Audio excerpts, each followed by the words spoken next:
Welcome to Storytime, coming to you again from the Milledgeville Public Library in Illinois. The story we have for you today is about a brave young woman who decided she was going to do something about the danger that her region was experiencing. The story comes to us from China, and it is the story of Li Qi and the slaying of the serpent. Once long ago in the Yung Mountains in China, there were serpents living up in the caves in the mountains, and most of them were, well, we would perhaps think of them as a little bit big, but they were normal sized and they weren't anything to really be worried about. They would, eat mice and maybe a bat or two or a bird or something like that.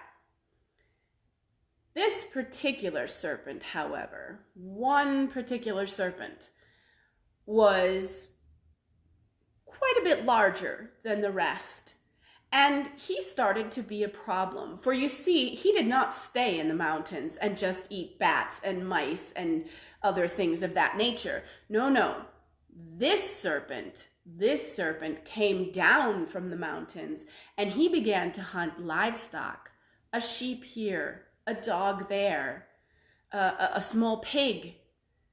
And one day he nearly caught the magistrate's daughter as she was going home from visiting an elderly aunt. Now, she managed to escape and get away, but the people decided enough was enough. They needed to do something.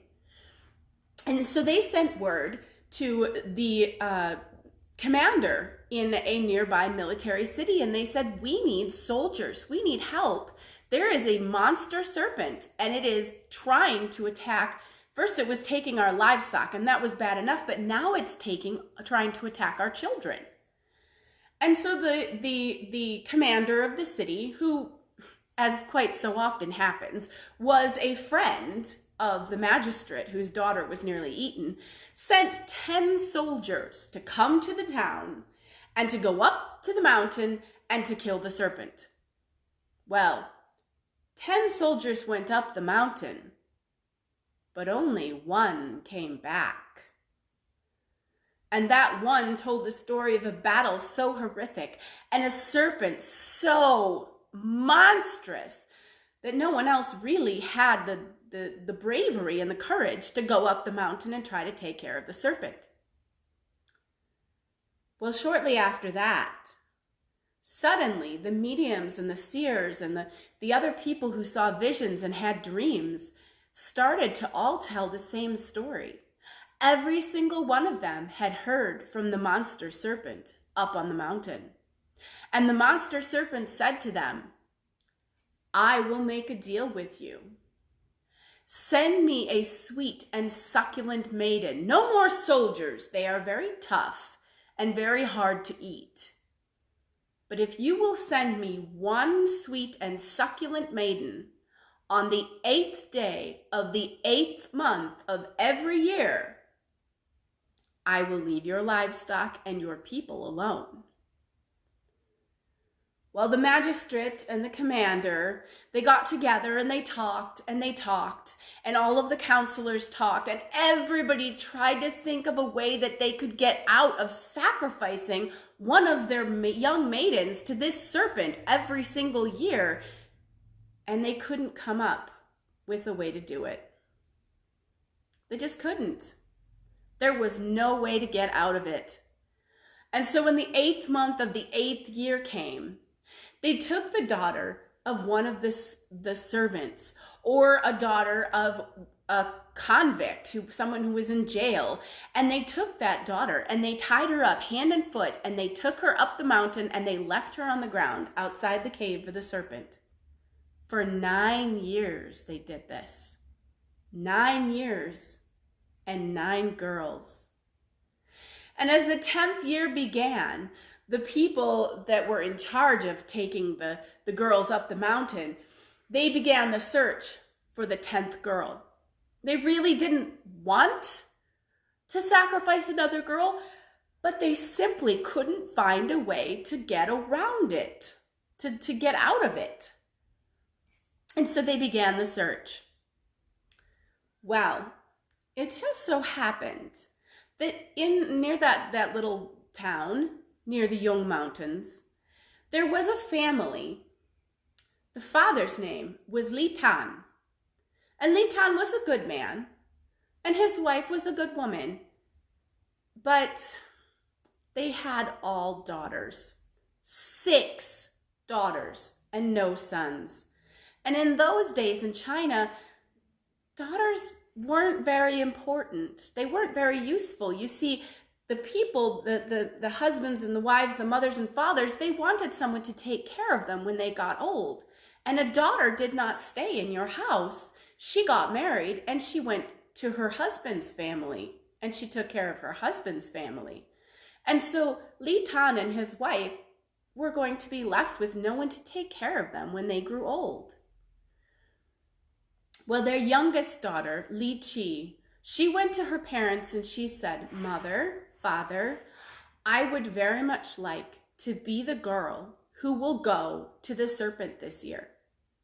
And they said, "Oh, no, no, no, no, daughter. We love you too much for that. We will not send you to the serpent. No, no, no, no, no." And she said, "But honored mother, honored father, I am no use to you. I am worthless. I cannot bring you money. I cannot take care of you when you grow old, for I will move to my husband's house. I am of no use. But if you sell me to the serpent people who are looking for the sacrifice to the serpent, then you will at least have a little bit of money that you might be able to help yourselves with when you grow old." But it did not matter how Li Qi argued. Her parents would not agree. And so that night, when everyone else was asleep, Li Qi slipped out of the house and she went to the serpent hunters and she said to them, "I will go to the serpent this year, but I do not wish you to bind my hands and feet. Instead of tying me up, give me a sharp sword and a serpent hunting dog." Well, that was rather unusual request, but when they thought about it, there was no reason she couldn't have the sword and the dog.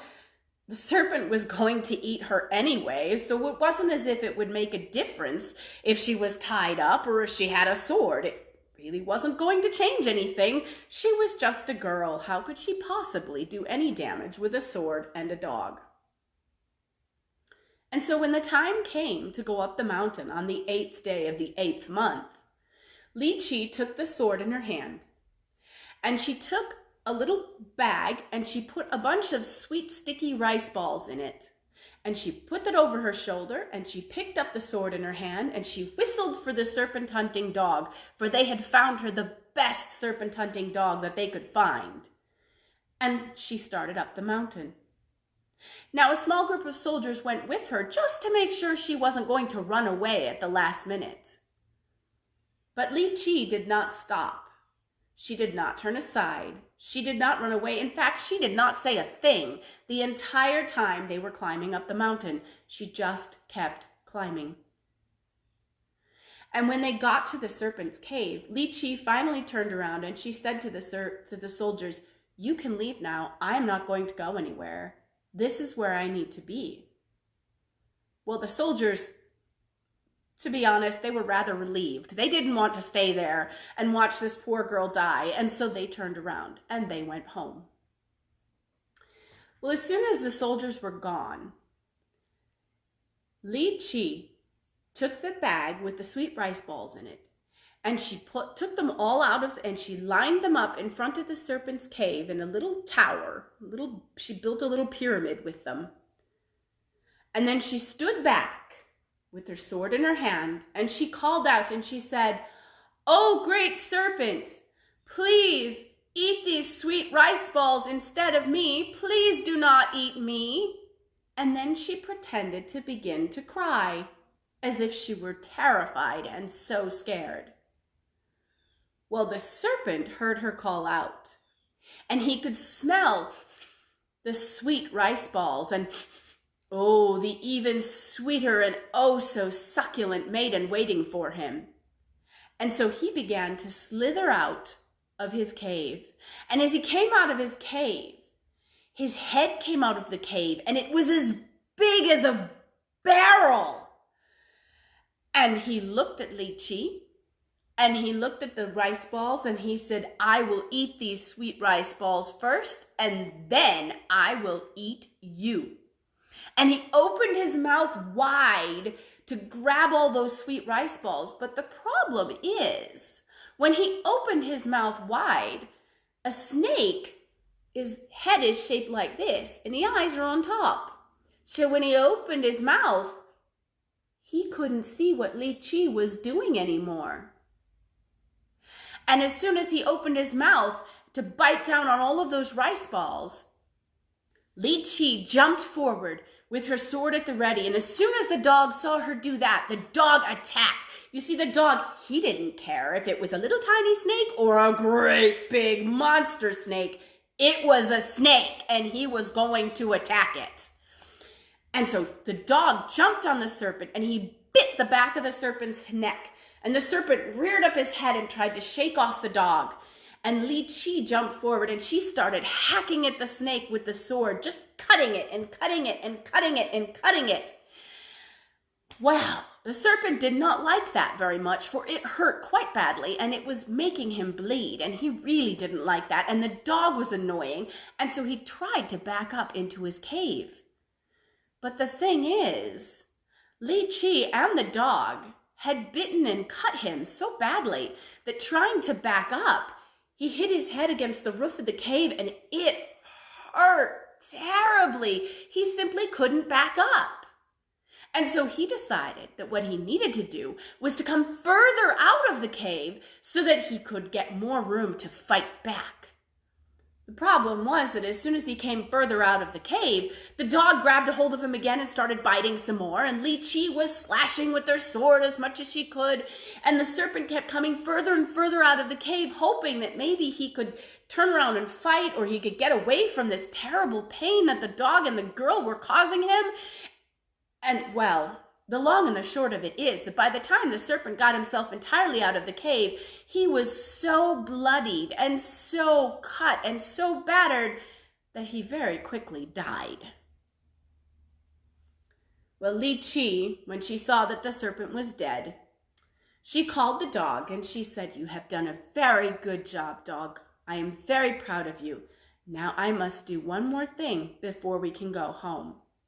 And so she went into the serpent's cave. And when she got into the serpent's cave, she found the skulls of the 8 girls who had died before her. And very tenderly and very gently, she picked up those 8 skulls and she brought them out of the cave and she set them into the bag that she had carried the rice balls in. And she said, as she carried them out, she said, "I am so very sorry that you had to die. I am so very sorry that it was not safe for you and that you were not strong enough to save yourselves."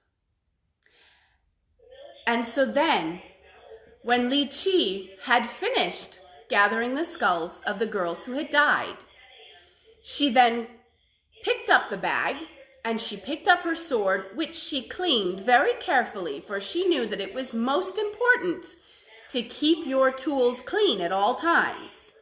She whistled for the dog, and off they went back down to the village. Well, when they arrived in the village, there was quite a bit of surprise at seeing that this mere girl had beaten the serpent. She had survived, and she had the skulls of the 8 girls who had gone before her so that her families could have a good burial and a good memorial service for them. And the news of what Lychee had done spread far and wide. And before too long, the king of Yue heard about the story, and he summoned Lychee to come to his court. And when he saw her, he thought she was quite brave enough and clever enough and strong enough that she should be his queen. And so he married her. And he took her father, Li Tan, and he said, "You have been very wise to raise such a wise and strong daughter. So I will make you the magistrate of the area around the Yung Mountains." And in that way, Li Tan had quite a good job, and he had quite enough money to take care of himself and his wife when they grew old.